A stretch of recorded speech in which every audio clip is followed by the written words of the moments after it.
Magandang araw mga ka-Best Buys, and for today's video, tayo ay magpapadala ng 3 unit ng ating Philking 4200 Inverter Silent Generator. So simulan po natin dito. Ito pong unit ito ay ipapadala natin kay Sir Roderick Aguirre ng Bawan, Batangas. So ang kanya pong unit ay fully automatic inverter. So ito po yung kanyang ATS, yung kanyang automatic transfer switch, yung automatic na nabubuhay at saka automatic na namamatay.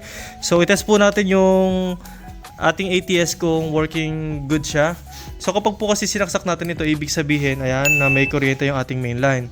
So kunwari magkaka-brown out, ano ba ang mangyayari dito sa generator na to? So testing natin kung halimbawa magba-brown out, tanggalin po natin yung plug.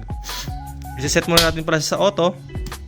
And then ipa-plug off natin para kunwari ay walang kuryente or nag-brown out.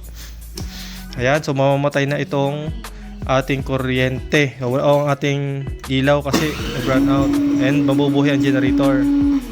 Ayan, so yan po ay na-pre-start na namin kaya ganyan. Kaya sa second start na siya mabubuhay. Ayan. Okay, working na po.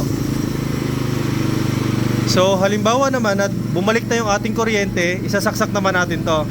Kunwari bumalik na yung kuryente ng main line natin. Ayan, so may kuryente na. Dapat mamamatay yung ating generator.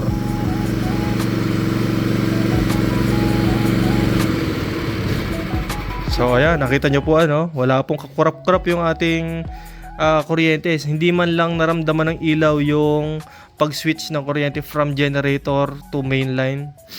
So okay na po ito. Hey Sir Roderick, ito pong unit ninyo, ang Philking 4200 fully automatic inverter silent generator. Ito pong battery, ganito po yung pagtatanggal niyan.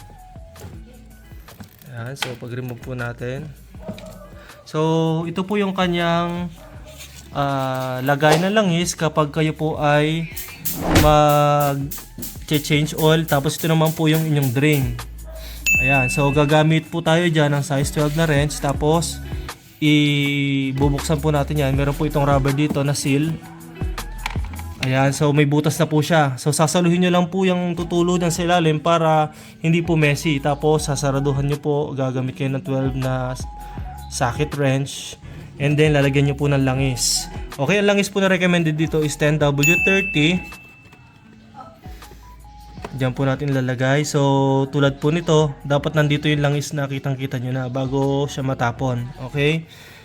So, about na pala yung serial number. Yung serial number po ng inyong unit ay nandito po sa ilalim.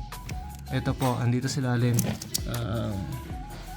Video nga po natin. Halos hindi makakita dito sa video. Ayan, palakita na. Okay, yan na po ang inyong serial number. Yun. 2303X0004. Ito, itest naman po natin yung ating unit na ipapadala naman kay Sir Bernardo Racelis ng Kawit, Cavite. So, ang unit naman ni Sir Bernardo ay remote start. So, paano po gumagana itong remote start natin? So, start po natin yung ating generator. So, na-start na ba ito, Roel? Hindi pa. So, hindi pa po ito na-start. Ngayon, may possibility po na hindi siya mag-on sa unang start dahil magpapampa siya ng gasoline sa system niya. So, trial natin ngayon. Ito yung first na start niya talaga. Yun, boy agad. Yan, medyo parang naghihingalo-hingalo pa siya, no?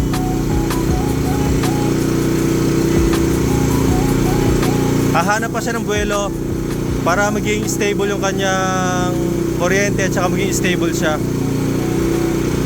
Medyo malakas po yung sound niya ngayon kasi siya ay naka-economy off. Mas tatahimik pa po yan kapag naka-economy on. Ayan.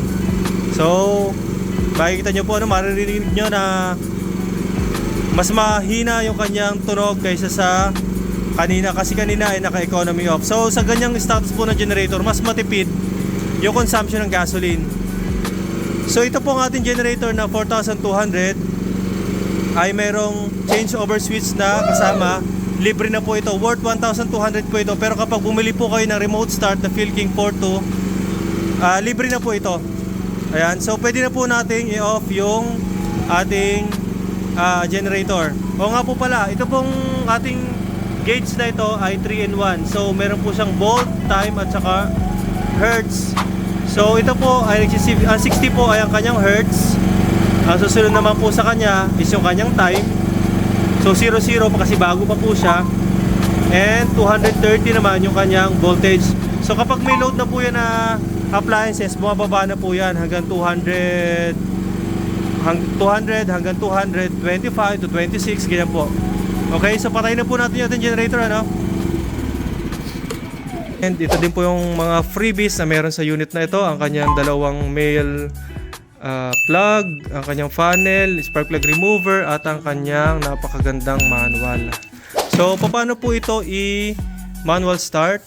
So, dalawa po itong, ang pag-manual start po nito is push start and recoil start. So, unahin po muna natin ang kanyang push start. So, ito po dapat ay naka-choke and saka natin pipindutin yung start sa taas. Ayan. Tulad po niya na hindi magdire-diretso, maaaring tanggalin na po natin yung choke para mabuhay siya. Ayan. Napakadali lang po. So, test naman po natin ngayon yung kanyang manual start. I-off naman muna natin ito. Okay. So, i-manual start naman po natin ito. So, kapag po, i-choke po ulit. Ganon din po ang sequence. I-choke muna siya ulit. Kapag siya ay hindi nabuhay sa unang hila, tanggalin po natin yung pagkaka-choke sa kanya. Ayan, hindi po siya nabuhay sa unang hila. Tanggalin po natin yung choke. Ayun. So, ayun po. Okay, working po yung kanyang electric start, ang kanyang manual start, ang kanyang remote start. So, tingnan naman po natin yung kanyang side panel. So, sa side panel po, dito po sa left side ng generator, makikita po natin yung ang kanyang battery and yung kanyang oil inlet and ang kanyang drain. So tanggalin muna natin yung connection ng battery.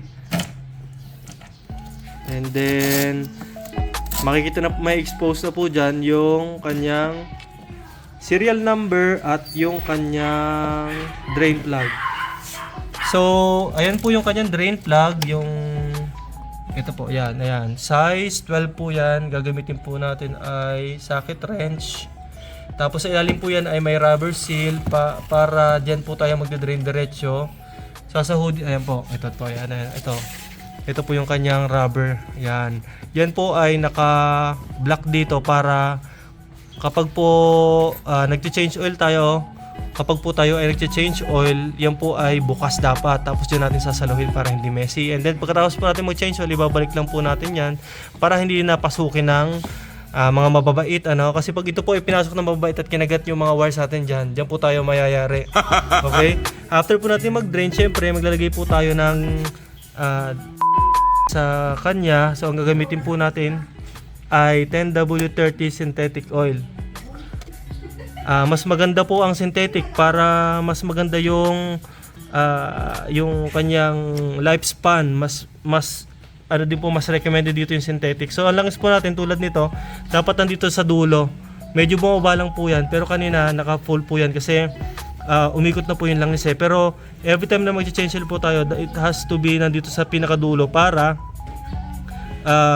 lagi po siyang loaded ng langis. So ang change oil po nating schedule is 20 hours, 50 hours, and 100 hours.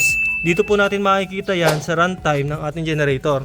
Di ba po na-discuss natin kanina dito na ang lumalabas po dito ay volts, hertz, and time. So doon na po tayo magbabase.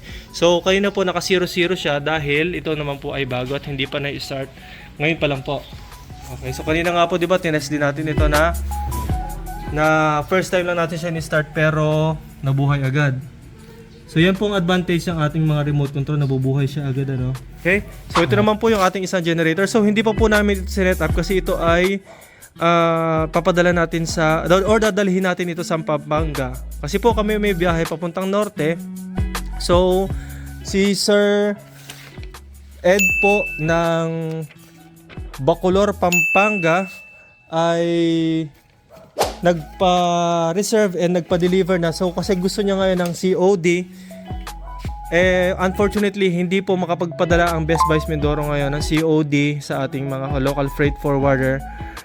Kasi ang amin pong partner, yung TikTok po namin ay partner siya kay JNT. Hindi po tinatanggap ni JNT yung size niya ngayon kasi medyo mas malaki siya kumpara dun sa kanyang weight. So, since may biyahe po kami, papunta kami ng Pampanga, ng Ilocos Norte, dadaan kami ng Pampanga. Nagsabi na po si Sir Ed na siya ay magpapadeliver para libre na po yung shipping fee. May free demo pa kayo. Okay? So, ito pong generator natin ay hindi muna natin papaganahin, pero ito po ay naka-reserve na kay Sir Ed. And meron pa nga po pala tayong humabol na isang kliyente dyan sa Pampanga. Si Sir Bernardo po ng San Fernando, Pampanga ay nagpa-reserve din ng ating Philking 42 fully automatic inverter silent generator. So sila pong dalawa ay sure na magpapadeliver sa amin. Baka po may gusto rin sa inyo na magpa-deliver sa Pampanga para ma-demohan po namin kayo. Libre naman po yung pagde-demo, libre na rin po ang shipping fee. So kapag po idinaan natin sa ating mga freight forwarder yung ating generator nito, almost 3,400 yung magiging presyo niya kapag siya ay dinaan natin sa mga local forwarders natin na sa regular and standard freight. So, it would be better kung kayo po ay magpapareserve sa amin para maidaan na po namin sa inyo yung units po. So, dalawa na po yung naka-reserve sa amin and i-deliver na po namin ito within next week or next week pag pumunta na po kami ng Ilocos Norte. So, para po sa inyo mga orders mga ka-Best Buys ay maaari po kayo mag-text o tumawag sa aming cellphone number na magpo-flash niya sa dulo ng video na ito sa aming social media account sa Facebook, YouTube, and TikTok. And maaari din po kayong mag-comment sa ilalim ng video na ito para sa inyong comments and suggestions. Maraming salamat mga ka-Best Buys sa inyong pagtitiwala and mag-ingat po tayo palagi.